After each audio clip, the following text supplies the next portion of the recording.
Honeymoon থেকে ঘুরে এসেই দর্শকদের জন্য বিরাট খবর দিলেন অভিনেতা আদ্রিত রায়।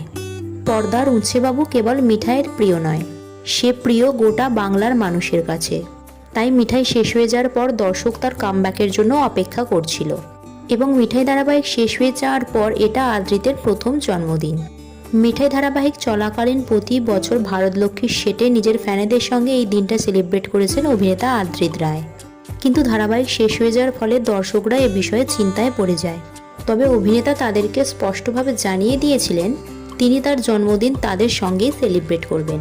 অভিনেতা আদ্রিত রায় সরস্বতী পুজোর দিন সোশ্যাল মিডিয়া লাইভে এসে তার ফ্যানেদের কথা দিয়েছিলেন তিনি ভারতলক্ষ্মীর সেটেতেই তার জন্মদিন পালন করবেন। আর এবারে তিনি তার কথাও রাখলেন। আগামীকাল অর্থাৎ 25শে মে ভারতলক্ষ্মীর সেটে উপস্থিত থাকবেন অভিনেতা আদ্রিত এবং তিনি তার সকল ফ্যানেদের আহ্বান জানিয়েছে সেখানে দুপুর 1:30টা থেকে 2:30টার মধ্যে। তিনি অনুরোধ করেছেন ফ্যানেরা যেন তার জন্য কোনো উপহার নিয়ে না আসে।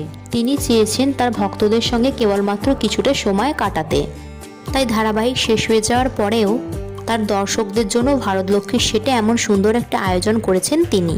সো বন্ধুরা, কালকে অভিনেতার সঙ্গে সরাসরি দেখা করার জন্য আপনারা কতটা এক্সাইটেড নিচে কমেন্ট সেকশানে জানাতে ভুলবেন না। ভিডিওটি ভালো লেগে থাকলে লাইক এবং শেয়ার করবেন। আর এই ধরনের নতুন আপডেট পাওয়ার জন্য চ্যানেলটিকে সাবস্ক্রাইব করতে ভুলবেন না।